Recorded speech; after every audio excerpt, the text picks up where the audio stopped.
VMC. Alright, so VMC is the minimum controllable airspeed at which you can maintain directional control with the critical engine inoperative. And VMC isn't a set speed by any means. There are a number of factors that actually affect the VMC speed. But in this case, what we're going to be talking about right now is we're going to be talking about the several factors that the manufacturer produced in order to get a set VMC speed. Because in a multi-engine aircraft, if you look at the airspeed indicator, there's going to be a red line which shows the VMC speed. And in order to get that number, the manufacturer uses these certain factors. The acronym I use is SMACFUM.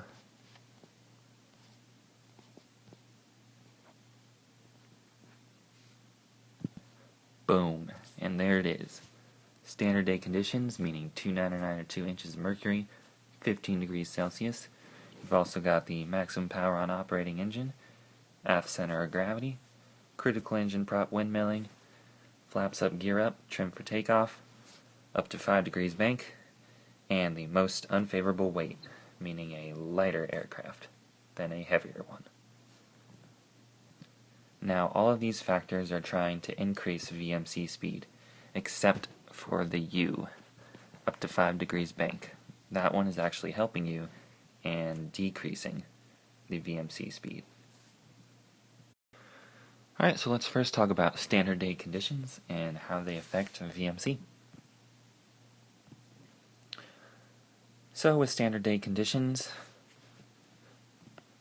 the engines on the aircraft want to produce more thrust than if you were flying in, let's say, hotter air, where the air is less dense.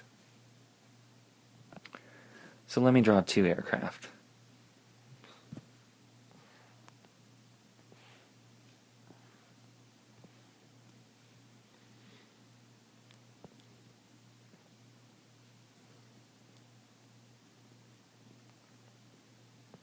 Alright, so with these drawings, with the aircraft on the left engine is working, the right one's dead.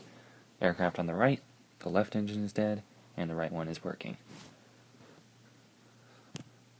So since on the left aircraft, the left engine is working, and it's producing thrust, which is making it yaw towards the dead engine, in this case yawing to the right.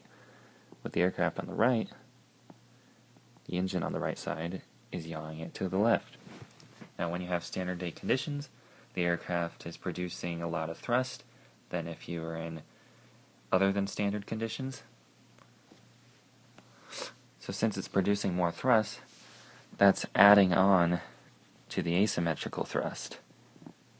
And that is making the aircraft have more of a loss of directional control. So in this case, the VMC speed is being increased, and that is how standard day conditions affects VMC speed. Now I want to make clear that a higher VMC speed is bad, because if the speed is higher, that means you can reach that speed easier, and if you do, you'll have a loss of directional control, and you don't want that. That's a bad thing. So the lower the VMC speed is, it's harder to actually reach that speed, so it'll be more safer for you. Alright, so now let's talk about maximum power on the operating engine. Now to explain this, we can just go back to the drawing that I already drew. Maximum power on the operating engine is essentially related to standard day conditions. Since you have maximum power that are being produced on the operating engine, that's creating a lot of asymmetrical thrust. Since that's creating a lot of asymmetrical thrust, it's making the aircraft harder to control. So that increases the VMC speed, and then once you hit that speed, you'll lose directional control. And now that we've got that knocked out, let's talk about the aft center of gravity. Alright, so I'm going to draw another aircraft.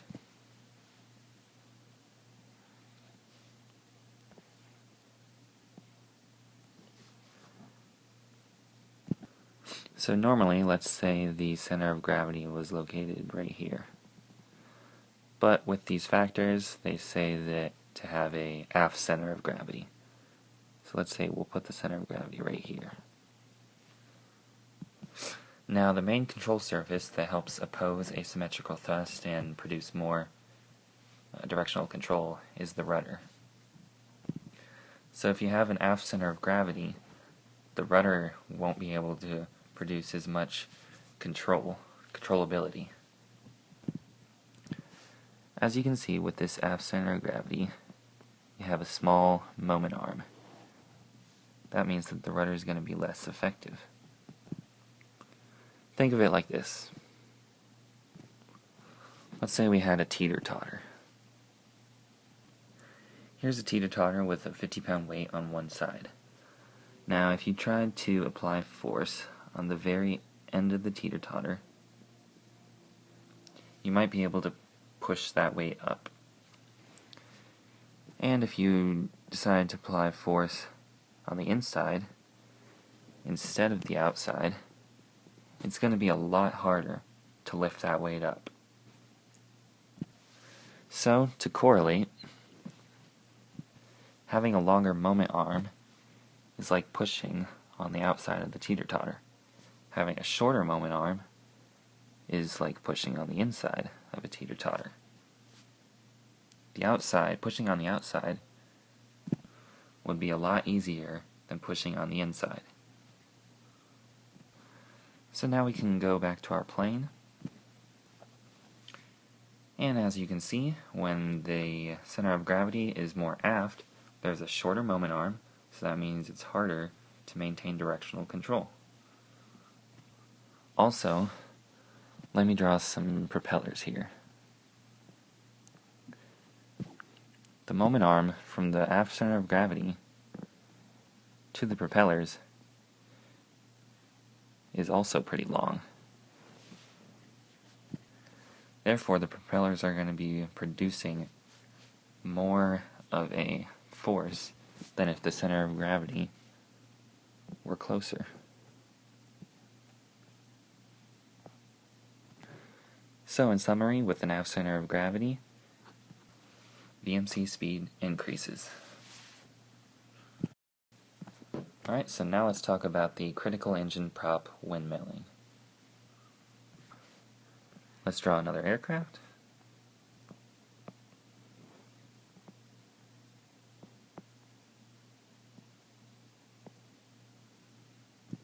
Alright, so in this scenario, left engine's dead, and the left engine's prop is windmilling. So because it's windmilling and it's not feathered, the blades are not aligned with the relative wind. They're more like flat. So that means they're producing more drag.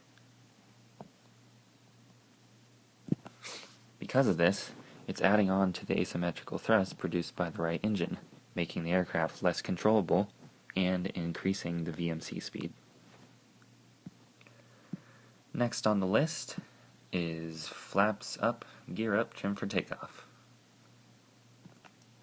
When you have flaps up, gear up, and trim for takeoff, the VMC speed is higher.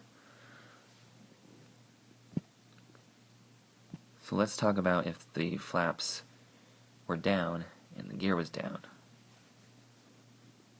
So let's draw another aircraft. This time we're going to view it from the back.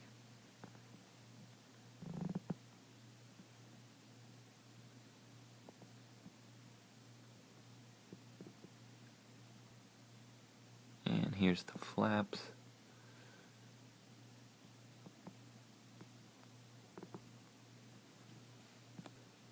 And the left engine is dead.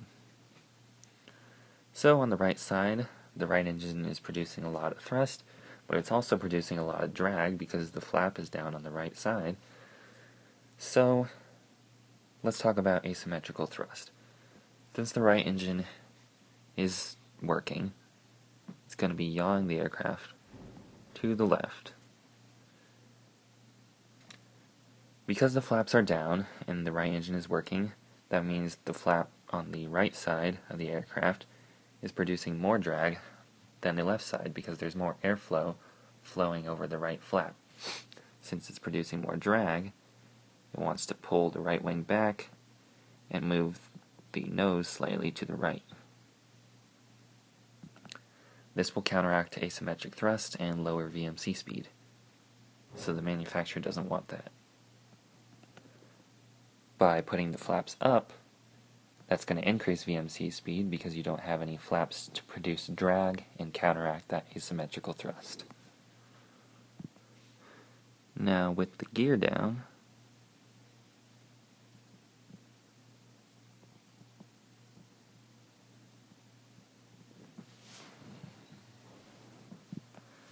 the gear is kind of just giving it this stabilizing effect.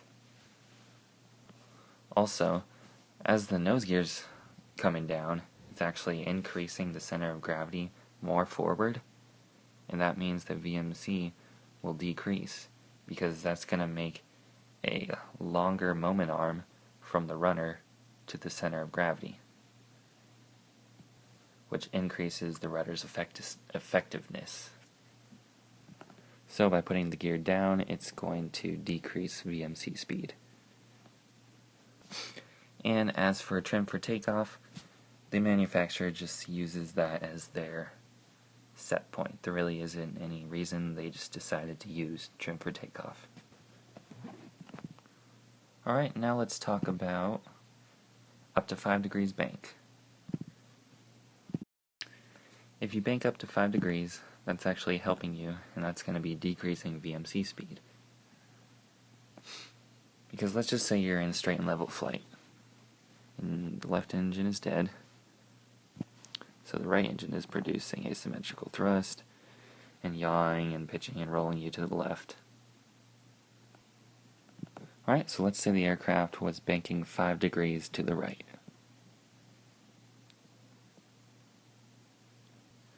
Since it's banking 5 degrees into the right, it's creating a horizontal component of lift that's fighting against the asymmetrical thrust produced by the right engine.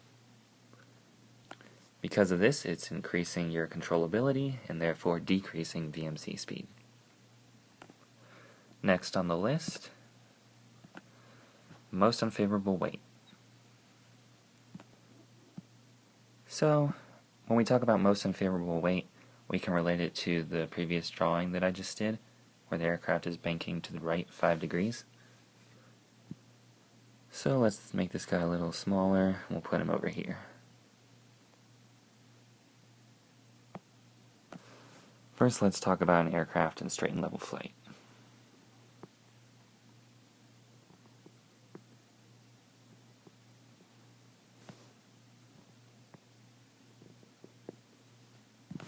So, with an aircraft in straight and level flight, let's say it's producing, it has this much weight, so therefore it has to have the same amount of lift. So now let's put it into a 5 degrees bank.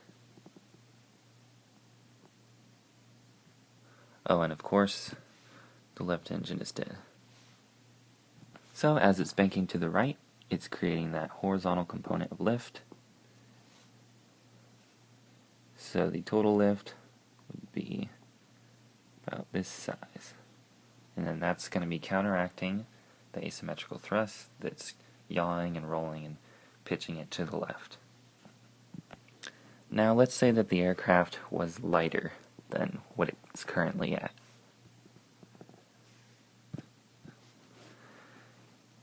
The weight's about that much. So it needs this much lift to counteract the weight. And in the 5 degrees bank, it's producing this much horizontal component of lift, and the total lift is about right there. So as you can see, with a lighter aircraft, it's producing less horizontal component of lift, and that means that there's less lift being used to counteract the asymmetric thrust produced by the right engine. So, with a lighter aircraft, you won't be able to maintain as much directional control because there's less horizontal lift counteracting the asymmetrical thrust. And with a lighter aircraft, that means VMC speed is going to increase. Alright, so those are all the factors that affect VMC. Till next time, peace.